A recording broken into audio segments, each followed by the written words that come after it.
Are you paying a ton in shipping to send out products, samples, and whatever else? The fees really add up, but lucky for you, we now have a partner that gets you access to the discounted shipping rates that are usually only available to those big companies. I worked with them for my last beverage brand, and I can tell you they definitely got us savings. Whether you're sending overnight samples, fulfilling e-commerce orders, or even a 40-foot ocean container, our partner, Enterprise Purchasing Group, or EPG, has got you covered. There are a bunch of free benefits you can get by signing up with them. You can get up to an 86% discount on small parcel shipments from UPS, DHL Express, UPS, and more.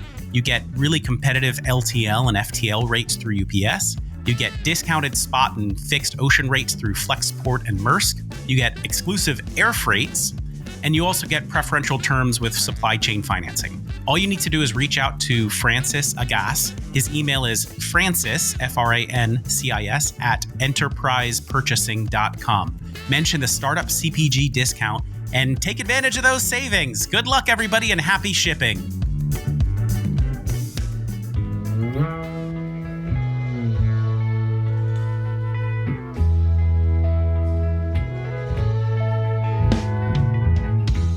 When we say anti-beauty, we're not saying, hey, you should be against it. We're saying define it on your own terms, right? What is your relationship that you want to have with beauty, with skincare products, with makeup products? It could be many things. And so that is why we felt it was so important, because no one else was delivering that. We wanted to make sure the product was really sensitive skin friendly, in addition to various claims that we felt were table stakes for a great product and high quality product today. So clean, vegan, dermatologist tested and approved, non-comedogenic, which is fancy word for meaning non-pork logging, in addition to mineral SPF 50, fragrance free, all of that. Hi everyone, Grace here, and welcome back to the Startup CPG podcast. Today we have another founder feature, and I am interviewing Veena and Whitney. They are the co-founders of Daybird. Daybird is an anti-beauty brand creating clean, functional makeup for a one-step routine. Their first product is a makeup, skincare, and sun care hybrid that is a true multitasker. I'm also joined on this episode by Patty, our head of community here at Startup CPG, and it's always a pleasure to have her voice on the show. I hope you enjoyed this episode, and as always, let me know what you think. Hello, everyone, and welcome back to the Startup CPG podcast. This is Grace, and today I am so excited to be interviewing Veena and Whitney, the co-founders of Daybird. Daybird is an anti-beauty beauty club, which we will get all into what exactly that means. But I'm also really excited to be joined by Patty today, the head of community here at Startup CPG, who is also a beauty aficionado and knows about all things beauty. So welcome to the podcast, guys. Thank you. We're so excited to be here. Yeah. Yes. So just to start us off, Veena, I'd love for you to introduce who Daybird is and why you guys created Daybird. Yeah, absolutely. So in short, Daybird is, like you mentioned, an anti-beauty beauty club, or we call ourselves an anti-beauty brand. And we create clean, functional makeup for a one-step routine. So we're all about, really creating true functional makeup and skincare hybrids. And where this came from is Whitney and I met while we were getting our MBAs. And when we started learning about each other and, getting to know each other, we realized both of us had come from really interesting backgrounds compared to maybe some of our classmates. We had worked in historically male-dominated fields. So I'm a chemical engineer by trade and training, and Whitney had worked in sports marketing, where both of us had been in this feeling, maybe y'all have too, where you've been the only woman in the room, and we felt this expectation by society and maybe an unspoken rule that we had to spend all this extra time, extra money, extra energy to put all of these products on our face in the morning to look professional and feel confident. And we just gathered around that frustration and this disconnection with beauty standards that we felt. We constantly, as we looked around ourselves, we'd see, ads, we'd see billboards, et cetera, where it's more products, more steps. You need to put all this on your face to achieve flawless or perfect skin. What even is that?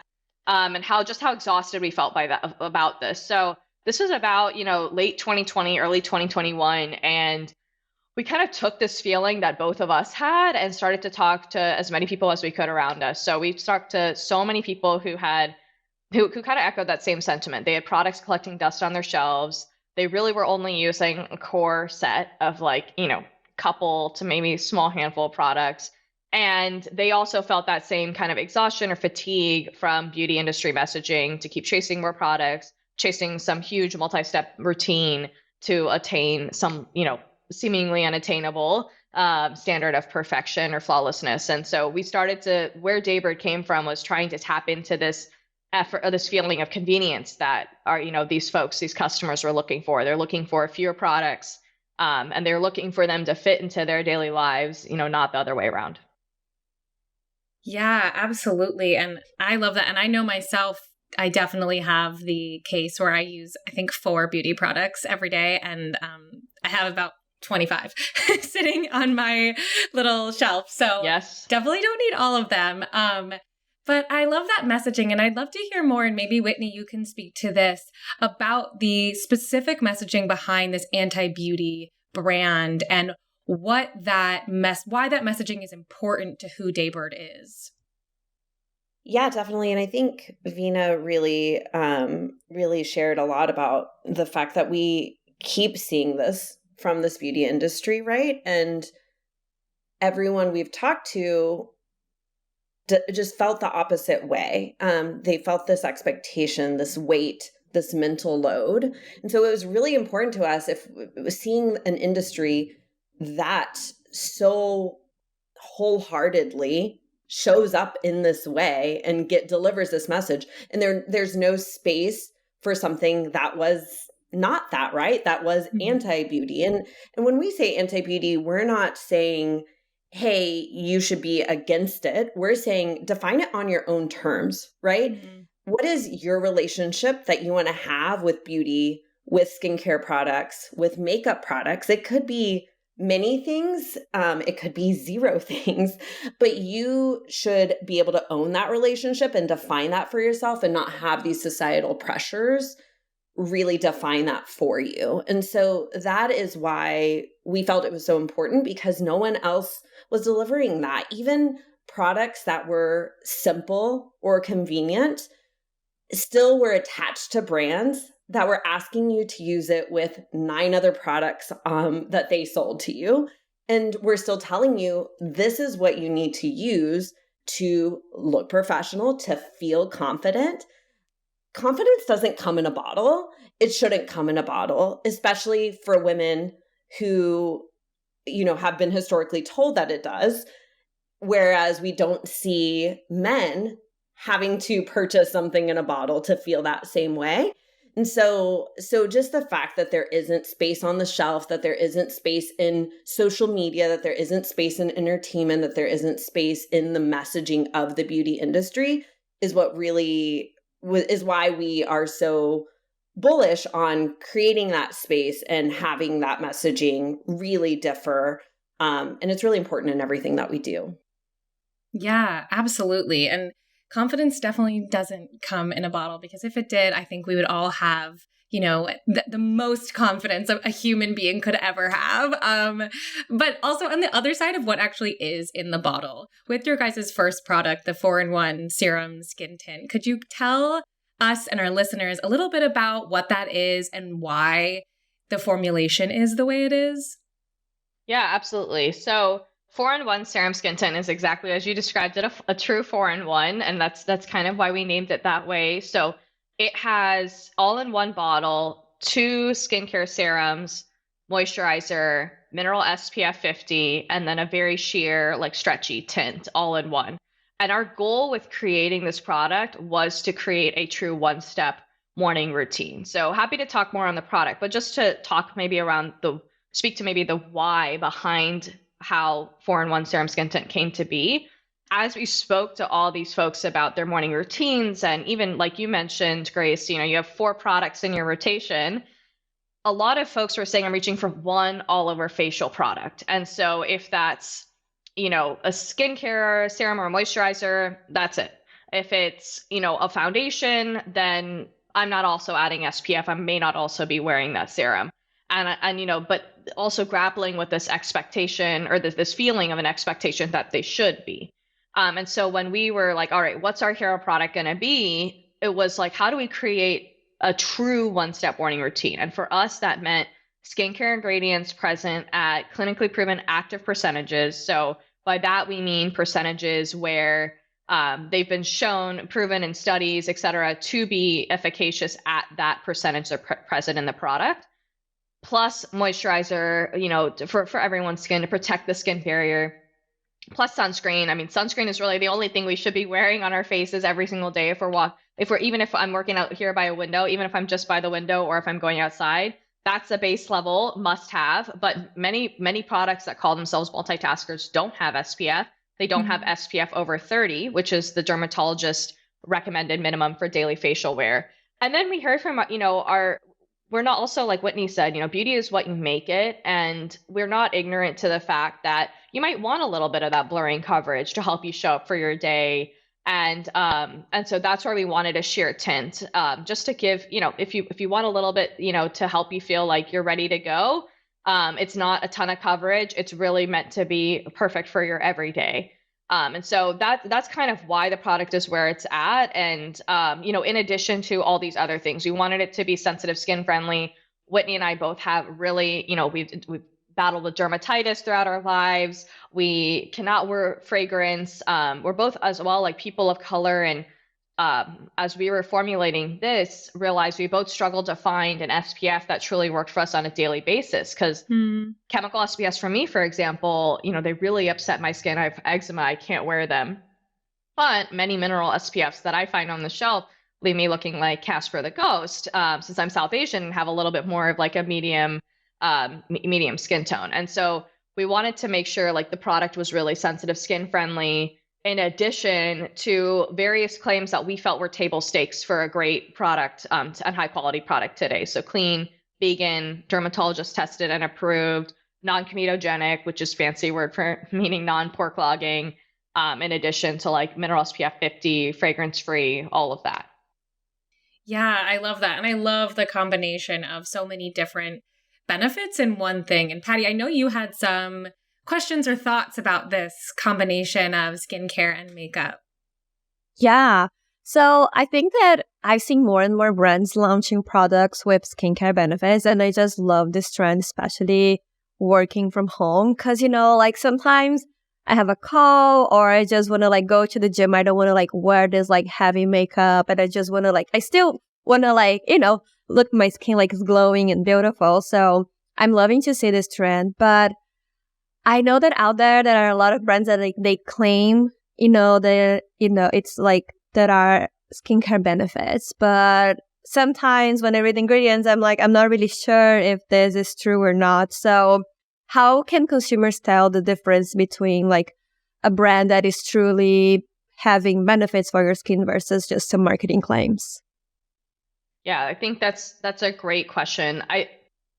And that's part of the problem too. I think it's so confusing for customers out there to understand what is this ingredient, how is it benefiting me? And that's something that we wanted to tap into as well. As we heard that from customers that, they didn't really want to watch a bunch of TikTok videos understanding what an ingredient is. They just wanted to know that it was going to benefit their skin. And so I'd say it is really tough these days. Asking the right questions definitely helps, or looking through, different education pieces like the brand's social media. For us, what we do is we're very bullish, like our packaging on the right in the front and center, it says niacinamide at 2%.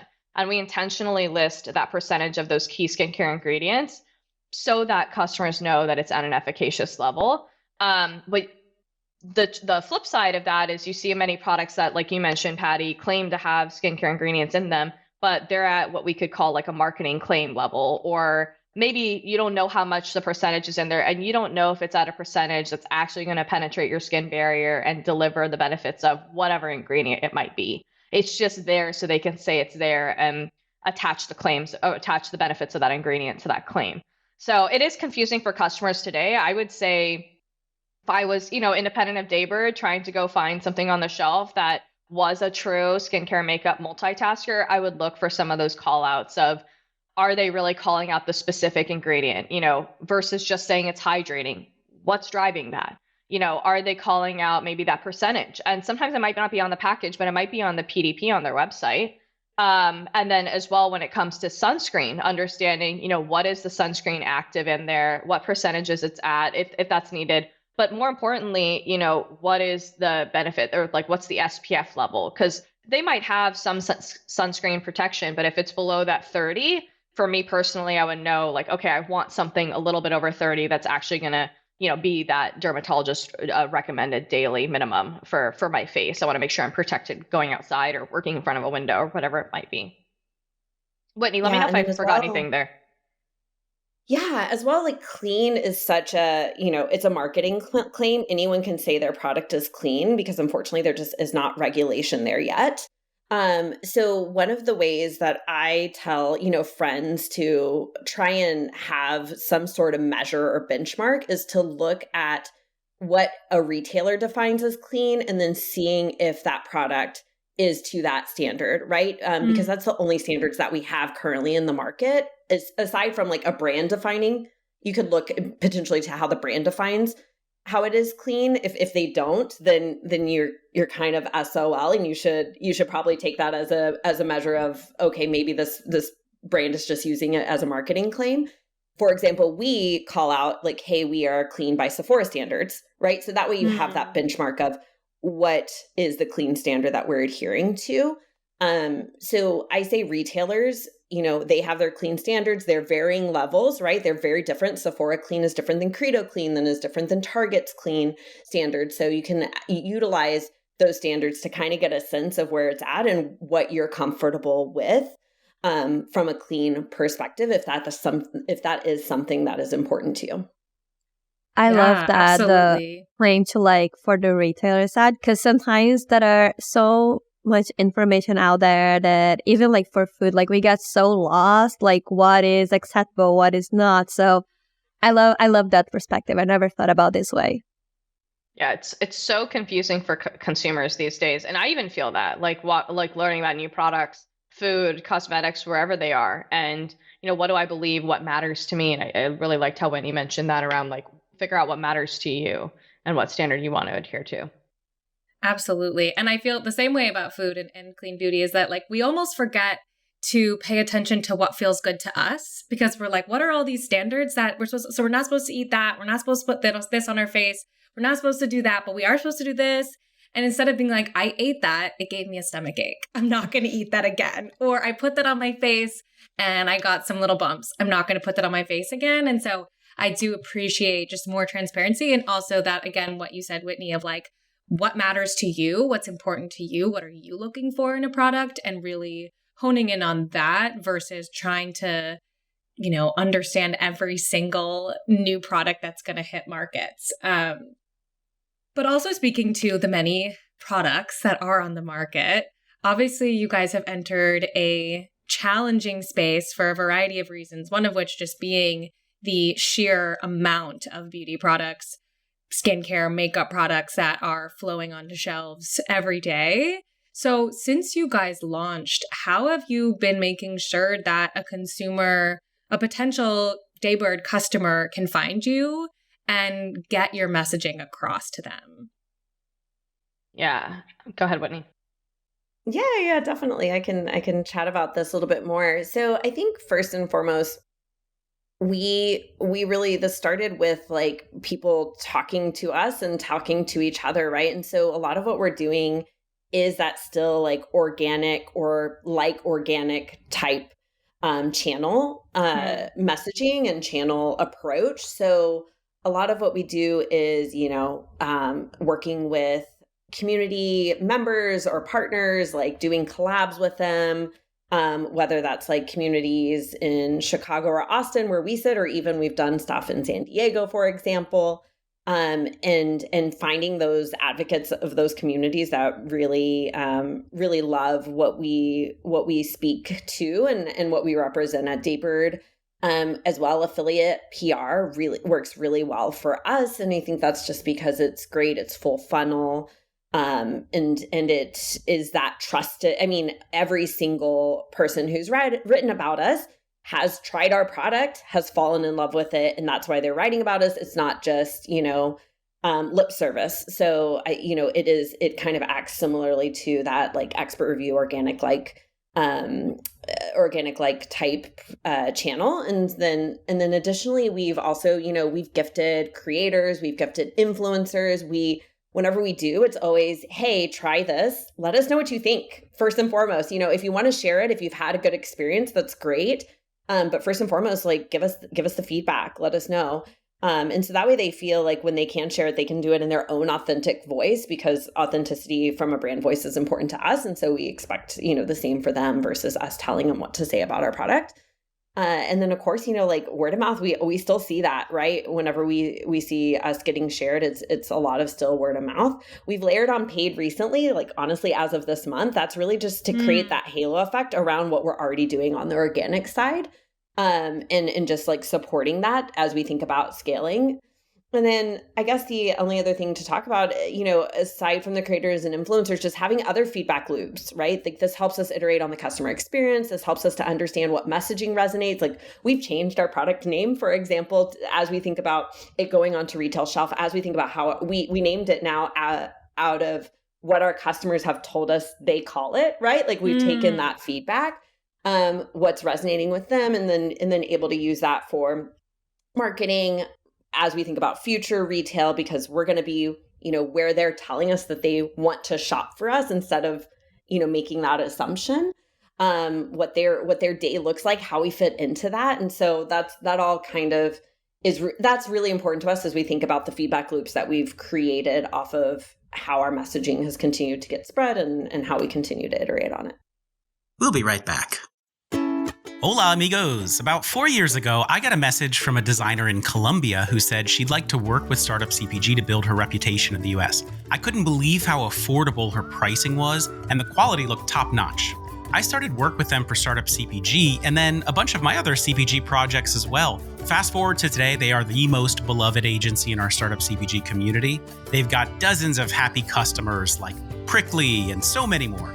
I recommend them to absolutely anybody who will listen, because the combo of top-notch quality and very reasonable pricing is exactly what you want as a startup brand. You can hire them for branding, packaging, your website, or they actually have an awesome startup package that will do all three.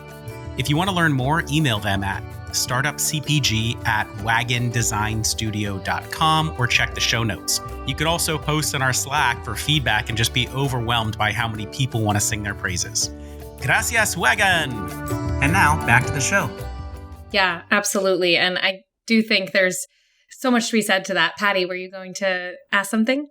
Yeah, I want to touch base just on the creators and influencer side, because I see that so many brands struggle on finding creators, finding influencers or UGC. So like, how did you, when you first launched the product, how did you go about that? How did you find your first creators, or, you use any platform, cold outreach? How was that? Yeah. I was just, go for it, Veena. I can take, absolutely. And then Whitney, of course, like chime in if I forgot anything. So I'd say we're not immune to the challenges that every other brand, that we hear about other brands going through. And honestly, like, I share that because it can be, you can find comfort and strength in numbers, right? And so I'd say we've tried many approaches, and I don't think there's one formula for success. So we've tried the platform route, where we've worked with, a platform who holds relationships with various micro-influencers, and can kind of do the outreach on our behalf. And that's certainly very helpful if you can afford it budget-wise, to be able to get the product into the hands of numerous people. And then also, being mindful of your own time, right? And how much you can, you have the hours in the day, because outreach takes, you can streamline it, but it does take time, right? I think we, many people would agree with that. And then we've also tried, more of the organic, ourselves doing that outreach and carving out the time for it. And I'd say that's where we are right now today. But I want to make two clarifications. One, when we were using the platform approach, we've always focused on micro-influencers, I think even, then and now, just because, we really feel like they have a very loyal and authentic connection to their audience. Not to say larger influencers don't, but especially around our brand, and the authenticity that we want to continue to maintain, that genuine connection of a product recommendation, knowing customers trusting that recommendation rather than thinking to themselves, oh, is this just paid? Is this just an ad? Are they actually using it? And so we know that having talked to our customers and surveyed them, whatever those conversations are, that they really resonate with like a micro influencer whom they trust. So that's where we've kind of focused our strategy. The platform right has been great to, again, we've gotten many amazing people, the product in many amazing people's hands, and then as well have been able to, kind of form relationships with many micro influencers. And so therefore now as we do more intentional outreach, like for example, when we, restocked with our brand new packaging, we reached out to a lot of those existing relationships to say, hey, you've enjoyed the product before, you shared it with your audience. Would you be down to try again? And so that's been a great way to, kind of have a longer tail to some of those dollars we put behind a platform a couple years back. And then as well, we do get a good amount of inbound outreach. And so for that, we don't just respond and always say yes. We do try to, vet that creator, make sure that they're a good fit for our brand and for our customer base that we're trying to reach. But more often than not, if the answer can be yes, and we would love to get the product in as many people's hands as we can, to understand, for them to share, but also to get that feedback piece too. Were there many times for us at the beginning? Oh yeah, I was just going to say, at the beginning, it was really important for us to also just not follow. I mean, as our brand is, not follow this traditional beauty playbook. And so it was really important that we weren't just looking at beauty influencers, because that's not really who our customer follows or looks to for inspiration or product recommendations. They may lead healthy or active lifestyles. So that most likely is not going to be someone who is skincare obsessed. So knowing that we weren't going to work with influencers or creators that were in the traditional skincare space meant that we often, needed to kind of redefine or reconfigure how we did that outreach or receive those inbounds or work with a platform if we needed to in order to do that. But I will say UGC is really important for us, again, for that authenticity behind our brand. We want to show our product on real skin, not models. And so UGC is important for that. So that was really important from day one. We worked with mini social at the beginning. So again, to Veena's point, if you can afford it and it helps to just kind of quickly streamline your process, that was helpful to like just have a good batch of UGC, real faces, also initial creator relationships from the beginning, because that continues to be one of the most important things for us. Just one quick follow-up question. Were there many times that you sent products that you never heard back from the creator, kind of like ghosted you and didn't post? I just want to touch base on that because I know that is a struggle for so many founders. So if you can share a little about that, that would be great. I think the answer is yes. We're not immune to, the natural attrition that happens. So the answer is yes. I mean, even folks that we might have worked with in the past, you never know where their inboxes are at today. And so we're very sympathetic of that. I mean, I'm sure there are many emails that I've received that have gone not responded to, and that there's no malintent there. Just, there's a million things going on in everyone's lives every single day. So certainly, yes, we've definitely had outreach that's not been responded to. What we try to do there, just to give a tactical example, is we do try to intentionally follow up at least 1 or 2 times. Often, it is that where it just got buried in emails. And if you put it back at the top of someone's inbox, you may very well get a response. And then I think as well, that's where, not like maintaining these relationships long term. We're not, going back and forth every single week, but having worked with folks in the past and then, reaching out with them again, there's maybe an additional layer of credibility there. They know that just like we might receive, outreach or inbound outreach that's maybe not as valid as we'd hope it would be, I'm sure many creators receive that too. So having the relationship to tap back into already shows like, hey, this is a real product. This is a real brand. I might not see it all over my For You page yet, but it is valid. I have tried it before. And that's been really, so that can also increase your chances of getting outreach back, or response back to your outreach. But yeah, I mean, I think at the end of the day, you're always going to have attrition no matter who you're emailing. there's a chance that it might not get responded to. So if we share any piece of advice, and curious, Whitney, for your thoughts on this too. But my first piece is like increase that initial outreach. As many as you can possibly reach out to, there's no harm in that. It is a quantity game at the end of the day. So more people you reach out to, if at the end of the day you want to get, X amount of posts or X amount of products gifted, there's going to be attrition at each step. That's just natural with what it is. And so just kind of bake that into your overall process. Yeah, I was going to say the same thing. We bake that into the plan. We bake that into the pipeline, that we know kind of where we've sat percentage wise on attrition, and just bake that in. And then also on the flip side of that, if they aren't posting, understanding why not, right? Like that's a great opportunity for us to get feedback, like more in-depth qualitative feedback on our product. So in the least, if we can understand and get that feedback, that's a helpful point for us. And that's value, right? At the end of the day for us. Yeah, that's something that, I always try to keep in the back of your head. And I don't know if it's helpful for other founders, but this product is our baby in so many ways. Like we've put so many hours, unquantifiable hours, thought, et cetera, into trying to make it as great as possible. But one, it's never going to be perfect to every single person. And then two, it may not be perfect. It may not be a fit for every single person. I think no matter what, like a food product, for example, not everyone has the same taste buds. So even if it tastes amazing to you, it may not to the next person. And that's just natural. And so I think keeping that in the back of, at least for me, keeping that in the back of my head always is like, all right, like wasn't great for them. Let's learn why, and let's collect that data and write it down so we can kind of keep it in mind as we hear from more folks. Yeah, I think that's great advice for so many people, and to not take it personally, to kind of make sure it's so hard to do that when, as you said, it's something that is your baby, but that's what is ultimately the most helpful.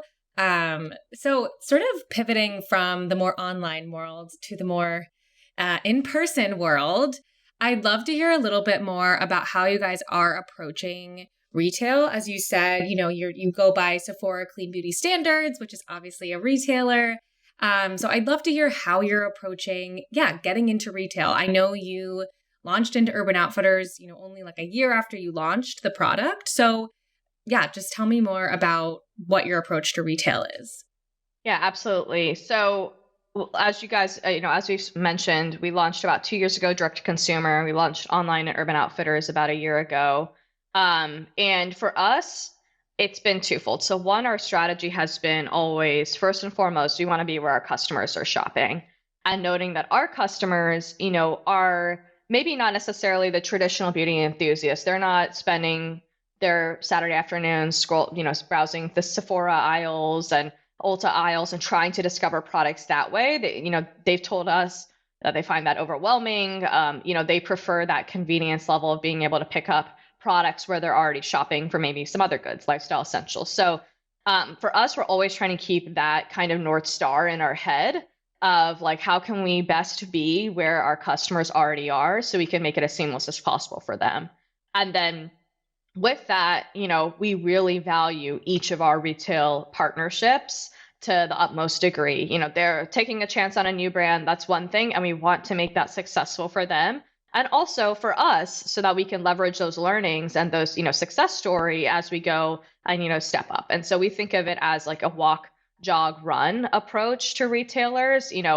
D2C was our first Urban Outfitter, first, whatever channel. And then we've kind of, our walk phase is where we're at right now with Urban Outfitters, and, capturing those initial learnings to say, how can we best reach our customers, drive them into store, and also tap into Urban's existing customer base, and, kind of continue to channel that up. So that's really how we think about it. Because at the end of the day, it's, in theory, it's easy to get on the shelf. It's hard to stay on the shelf. And we don't want to go from, 0 to 100 overnight and then feel like we've squandered a relationship, or, we could have done better if we had just kind of been a little bit patient, even though that's very hard, I will say. It would be great to launch at 2,000 Target doors tomorrow, but that requires so much extra work and so much, we wanted to make it a success and have some confidence in there. We'll be right back. Hello, everybody. I am so excited to announce that Startup CPG finally has an official Amazon agency partner. I know a lot of you are looking to Amazon as a great growth channel for this year and beyond, and Daybreak is the best agency that I've come across that will work with emerging brands. They have a really affordable retainer structure. It's a lot less than you'll find with other agencies that might charge you upwards of $5,000 a month, which is crazy. Based on recommendations from this community, I actually worked with Leon for my own brand and had an amazing experience. The sales grew very quickly. We started ranking really high on organic search results and really just capturing search terms in the category. I think he is an amazing fit for brands in this community, and I highly recommend reaching out to him for a chat. You can reach out to him at leon@daybreak.agency. That's Leon at Daybreak, DAYBREAK.agency. Make sure you mention us at Startup CPG so that you can get $600 of free design credits if you end up working with them. Good luck. And now back to the show. Yeah, absolutely. And another thing I wanted to ask about in relation to this walk, jog, run idea, which is it seems like you guys might be starting to jog kind of soon as you prepare to go to Utopia Now. So I know you recently won a booth at Utopia Now through the Naturally Austin Pitch Slam. So I'd love to hear about how you guys are gearing up for that, given that this episode's going to come out a little bit before you're actually there. So how are you preparing to talk to buyers, set up your booth? How are you preparing for this big trade show? Yeah, it's going to be a big one. It's so exciting. And, we really want to make it a success. And I mentioned, a couple of minutes ago that our customers really value that convenience. And so we feel like Daybird would be a great fit for our friends in the natural grocer, natural products industry, because our customers, for I think a couple of reasons. One, the convenience aspect, they're already running into, their natural grocer, whether it be Sprouts, Fresh Thyme, Whole Foods, et cetera. They're already running in there to grab their daily, healthy living essentials. Why not just grab Daybird as well? And then as well with that, there's a layer of, this product has already been vetted when we go into these stores, and I think is really great for consumers. They know when they go into these stores that even without looking, like maybe they know that there's a clean standard, a framework for clean products that already meets their personal definition, and they have that assurance that maybe the research and the legwork there has been done for them. And so again, tapping into that convenience of, okay, I know all these products on the shelves meet my personal needs from like a clean or like safe, whatever efficacious standpoint. Now let me, find that product that is whatever meets the needs that I'm looking for in this specific moment. So I think as far as Utopia Now preparation goes, it's making a really great list of, and maybe I can speak to like the tactical buyer side of it, and then Whitney, she's managing our booth and the design there, so I would love to default to her for that. But in terms of connecting with buyers, we have been doing cold outreach. We have been, sending out samples as we can over even the several trailing months. I think the big benefit of the trade show, and y'all might know this best, is connecting IRL, putting a face behind the name, behind the email, even if we've had a call, shaking hands in person, giving them the product, showing it to them in person, showing them how it feels. And especially with a skincare product like ours, that tangible feeling we see people really resonate with as soon as they try the product, and adding any other personal context that we can behind it. So I think really looking to tap into those existing connections and try to push them along in the long lead conversation path, and then connect with new folks too. We're paying attention to things like LinkedIn, y'all's newsletters on Startup CPG, chatter on the Slack channel. Those are huge resources for us. Looking at past trade shows, like since Utopia Now is the new Expo East, looking at who was there last year, seeing the chatter on LinkedIn or whatever as to who's going to be there this year, and saying, all right, like how can we find that right person that we can connect with, invite them to our booth, or even send them a note, send them samples in advance, set up meetings in advance. Trying to do a multifaceted approach to make that IRL connection, and then use that as like a starting point or like a pad to jump off from.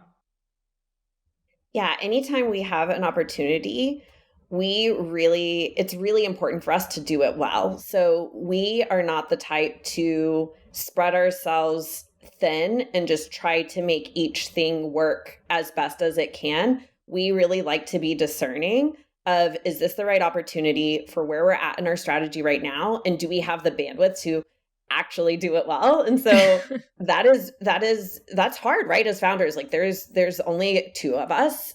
We can't do it all. And so our entire job is largely, and I'm sure other founders feel this, prioritization and trade-offs. Veena and I talk about that all the time, aside from our third co-founder, Google. And so we yes. we have to be really discerning. And so Utopia Now, we're really excited about it because it purely fits into our strategy. And we are able to dedicate resources to do it well. So on the design side, it's definitely fun. We're being scrappy with the resources we have to pull something together that really represents our brand. Being in the glow neighborhood as an anti-beauty brand, how can we really showcase that only in a 5x10 space, which isn't a lot? Little teaser, we're bringing Camp Daybird to Utopia Now, which we're excited about since it as well is in Denver.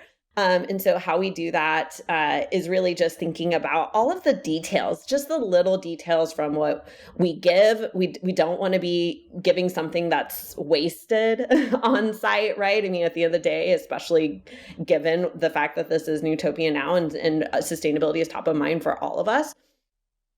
We want to think about we're just trying to think about all those little details from every single thing that we're messaging on site, the ability, like Veena said, for people to try the product, to receive our product and our brand as the experience when they stop by our booth.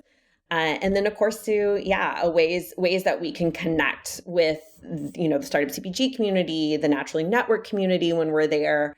And then additionally with all of the people that will just be naturally at the Utopia Now conference. So the design stuff is a lot of fun, and we're just checking checking everything off the list as we get closer to it. But having a lot of fun with it.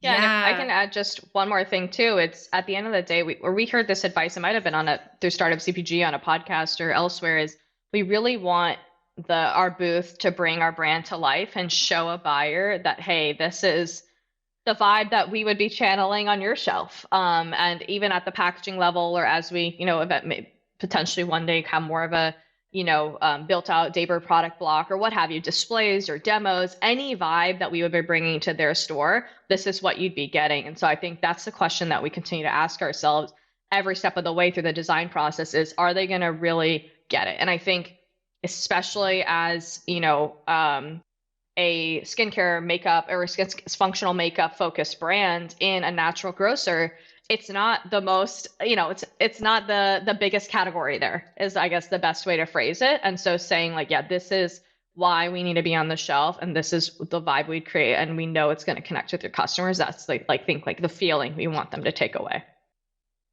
Yeah, I love that. And I also loved what you said, Whitney, about making sure that, even though you guys got a free booth, is it the right opportunity and the right time and the right use of your resources? Because on top of the booth, there's everything else. Setting up the booth, flying to Denver, bringing free samples. So I think it's important to remember when considering these huge trade shows that it's not just the booth itself that you pay for, it's everything else, and making sure that your brand is really ready and prepared to spend those resources and the time and the effort that goes into a trade show, I think is really important advice to give. But as we wrap up, and speaking of advice, I will kick the last question to Patty. And maybe it's a big one, but you guys can think about it if you need to. Just before my question, I actually didn't share that I love your guys' product. When you submit for the Shelfies last year, you guys were a finalist. And I remember Jen and we talked so much about all the beauty products we got, and we get in February, so we have enough time to really try them and make sure that they last and all the skincare benefits. So I just want to add that I use every single drop. From working from yay. him, it just felt so good on my skin. And I forgot to add that. I was like, I should mention that to you guys. And you more. Yeah, exactly. Working since then. Whenever you guys reach out to me, I was like, oh, hi, I love your product. So, thank you, Patty. That means so much to us. Yeah, I'm excited to meet you guys in person at Utopia Now, and I highly recommend everyone to stop at your booth and really feel the product on the skin. Is just so light and so good. I didn't feel that I have anything on my face, and I think that's very comfortable, especially for a woman if you use during the whole day. So Yeah, that's a great way to describe it. Comfortable. I love that. Oh, so for the final question is, if you guys were starting over Daybird, what would be, I know that has probably many, but what would be one advice that you give yourself if you were starting in the skincare space again?